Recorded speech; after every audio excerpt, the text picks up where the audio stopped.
অন্তর্ভুক্তিমূলক নির্বাচন নিয়ে আওয়ামী লীগ বিহীন প্রক্রিয়ায় ব্যাখ্যায় গোয়েন লুইস। সংস্কারের নামে শেখ হাসিনার উন্নয়ন মডেলই অনুসরণ করছে সরকার, মন্তব্য বিএনপি নেতা দুদুর।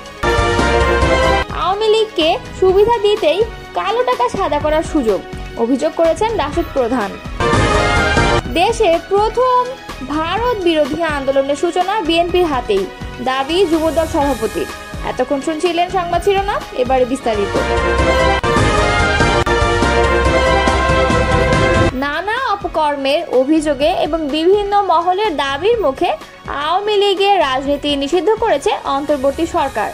দলটির নেতাদের বিচার কাজ শেষ না হওয়া পর্যন্ত এই নিষেধাজ্ঞা বহাল থাকবে।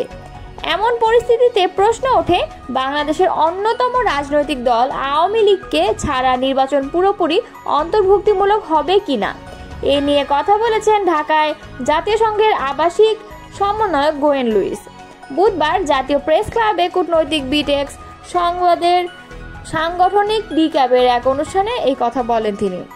আওয়ামী লীগকে নিষিদ্ধ করার বিষয়ে এক প্রশ্নের জবাবে গোয়েন লুইস বলেন, এই প্রশ্ন সরকারকে করতে হবে এবং সরকারকেই জবাব দিতে হবে। আমি আওয়ামী লীগ বা বিএনপি রাজনৈতিক অবস্থান নিয়ে কোনো কিছু বলছি না। আমি বোঝাতে চাইছি যে জাতিসংঘ কোনো রাজনীতিতে সম্পৃক্ত নয়।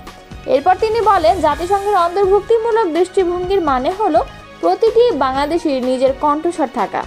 জাতিসংঘ অন্তর্ভুক্তিমূলক মনে করে যে রাজনৈতিক দলের নয়, বরং সমাজের প্রতিটি স্তরের মানুষ যেন ভোট দিতে পারেন।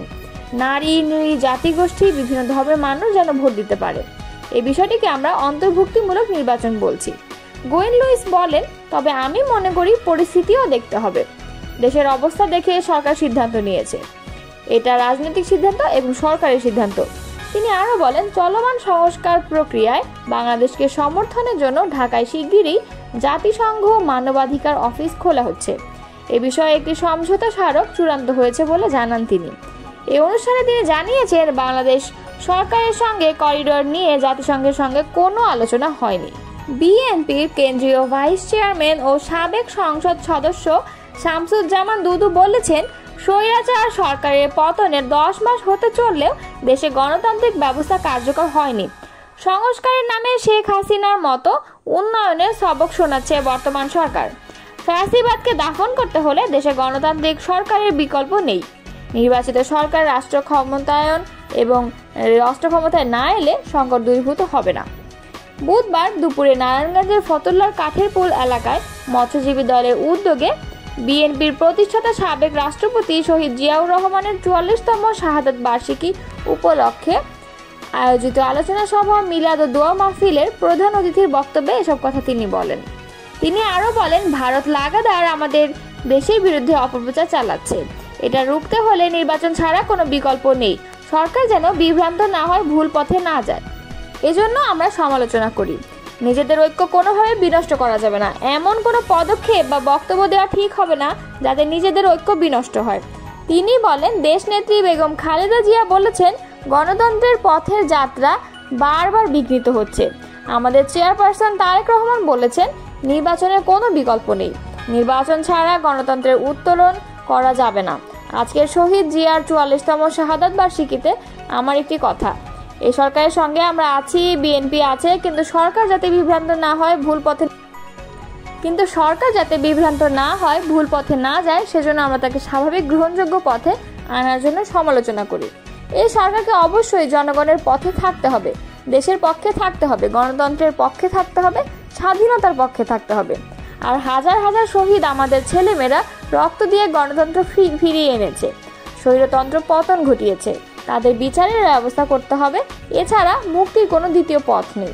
মৎস্যজীবী দল মহানগরের আহ্বায়ক জাহাঙ্গীর আলম রতনের সভাপতিত্বে ও সদস্য সচিব নাসির উদ্দিন জাহান সাগরের সঞ্চালনায় আরও বক্তব্য রাখেন মৎস্যজীবী দল কেন্দ্রীয় সাবেক সদস্য সচিব আব্দুর রহিম।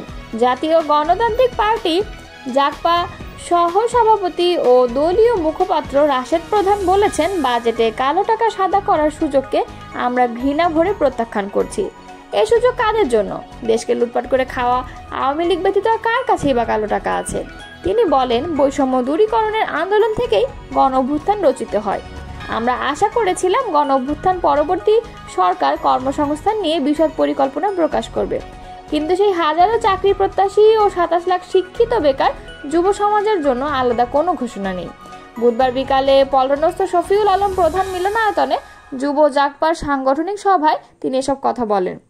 রাশেদ প্রধান বলেন, মানুষের আয় ও ব্যয়ের তারতম্য কমানো, বেকারত্ব, দারিদ্র্য দূরীকরণ নিয়ে বাজেটে জনগণের প্রত্যাশা পূরণ হয়নি।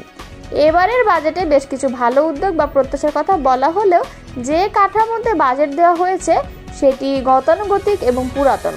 এই সরকারের সামনে ভিন্নধর্মী একটি বাজেট উপস্থাপনের সুযোগ ছিল, যা তারা কাজে লাগায়নি। মূল্যস্ফীতি নিয়ন্ত্রণ, বিনিয়োগ ও কর্মসংস্থান বাড়ানোর বিপরীতে রাজস্ব আদায় বৃদ্ধি এবং সামাজিক বৈষম্য দূর করা এবারের বাজেটের অন্যতম বড় চ্যালেঞ্জ। বরাবরের মতো এবারও 2,26,000 কোটি টাকা ঘাটতি বাজেট, যা ব্যাংক ঋণ ও বৈদেশিক অনুদান থেকে পূরণ করা হবে। অর্থাৎ এবারের বাজেটেও বিদেশি নির্ভরতা কমানো হয়নি। তিনি বলেন, নতুন উদ্যোক্তা সৃষ্টিতে 100 কোটি টাকার তহবিল এবং কিছু নিত্য পণ্যের দাম কমানো ইতিবাচক। জুলাই বিপ্লবে শহীদ ও আহতদের জন্য 405 কোটি টাকা বরাদ্দকে স্বাগত জানাই, তবে তা সঠিকভাবে ব্যবহার করতে হবে। বিগত 10 মাসে যোদ্ধাদের সুচিকিৎসা আমরা দেখিনি।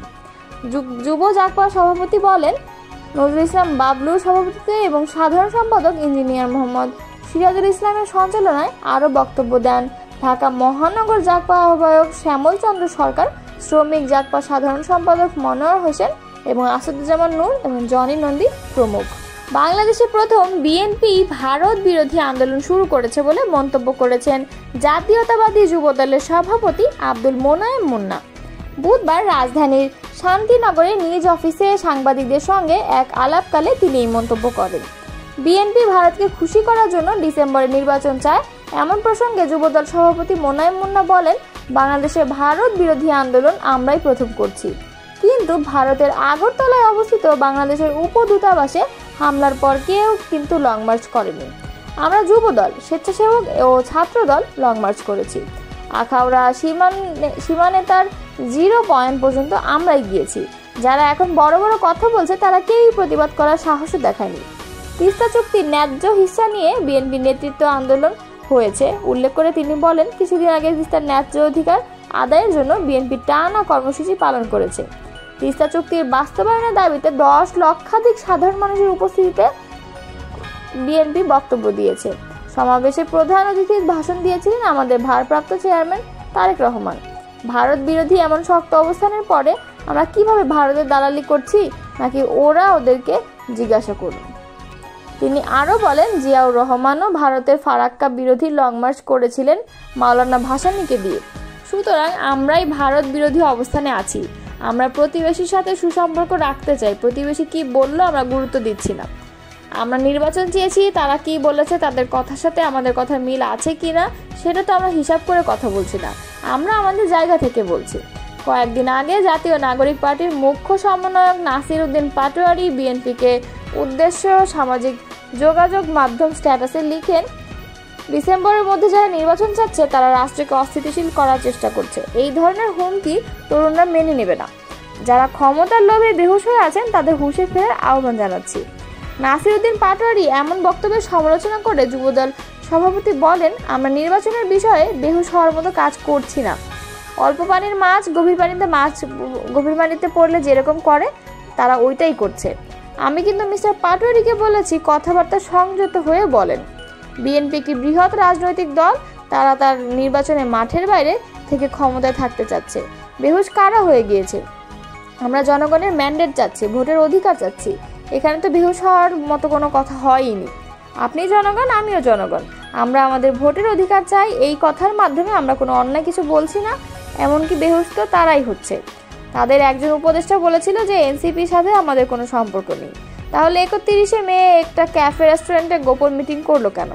ওই মিটিংয়ে তাসনিম যারা ছিল, ওখানে আসিফ মাহমুদ ভুইয়া সজীব ছিল, তাহলে তারা কথার বরখেলাপ করছে। তিনি আরও বলেন, তারা তো কোনো রাজনৈতিক আচরণ করছে না, রাজনৈতিক আচরণ তো আমরা করছি। আমাদের নেতা তারেক রহমান প্রত্যেকটি বক্তব্যে মানুষকে সম্মান করে কথা বলছেন, প্রত্যেকটি দলকে সম্মান করে কথা বলছেন।